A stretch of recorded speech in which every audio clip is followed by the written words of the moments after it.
বর্তমান সমাজের যে অবক্ষয় হচ্ছে এই জিনিসটা আমি চেষ্টা করি আপনাদের মাঝে তুলে ধরার জন্য।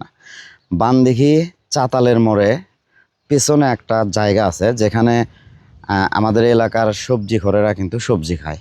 তো কি ভয়ঙ্কর অবস্থা! এরকম প্রত্যেকটা পাড়ায় কিন্তু কিছু কিছু জায়গা আছে যেখানে সবজি সেবন করা হয়। এগুলো যদি আমরা বন্ধ না করতে পারি, ভবিষ্যৎ প্রজন্ম মানে আগামীর প্রজন্ম ধ্বংসের পথে কিন্তু চলে যাচ্ছে। আপনাদেরকে একটু দেখাই যে কোথায় সবজি খাওয়া হয়। এটা হচ্ছে একদম বানদিঘি চাতাল মোড়ের পিছনের একটা জায়গা, পরিত্যক্ত একটা জায়গা। যদিও ভয়ঙ্কর, এখানে পোকামাকড় থাকতে পারে, তারপরে এখানে কিন্তু সবজিখোরেরা আসে। এই যে দেখেন, এই সেই জায়গা, একদম পরিত্যক্ত একটা জায়গা। এখানে কিন্তু সবজি সেবন করা হয়। শুধু যে সবজি, এই যে পাইপটা দেখতেছেন, এই পাইপটা কিন্তু মুরব্বি খায়, অর্থাৎ বিচি খাওয়া হয়।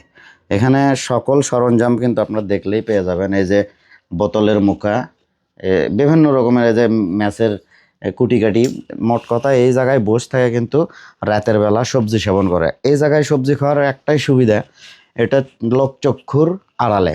পেছনে যেহেতু রাস্তা, এই পাশে কেউ আসে না, জঙ্গলে ঘেরা। এদের দেখেন, এইদিকে আসার রাস্তাটা এত খারাপ, সাপ পোকামাকড় থাকতে পারে, তারা কিন্তু এখানে আসে।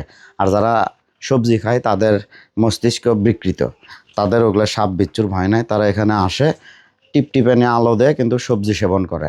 আমার কথা হলো, অত্র এলাকার মুরব্বি বা ইউনিয়ন পরিষদের যারা দায়িত্বে আছেন, তারা এই আমাদের এরুল ইউনিয়নটাকে অন্তত মাদক মুক্ত করার চেষ্টা করবেন।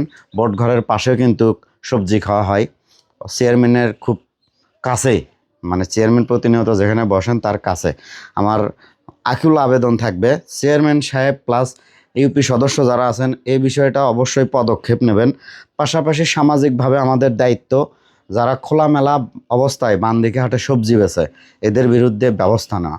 না হলে আপনার আমার সন্তান আগামী কাল দেখবেন যে আপনার আমার সন্তান এই সবজিতে আসক্ত হচ্ছে, ধ্বংস হয়ে যাবে।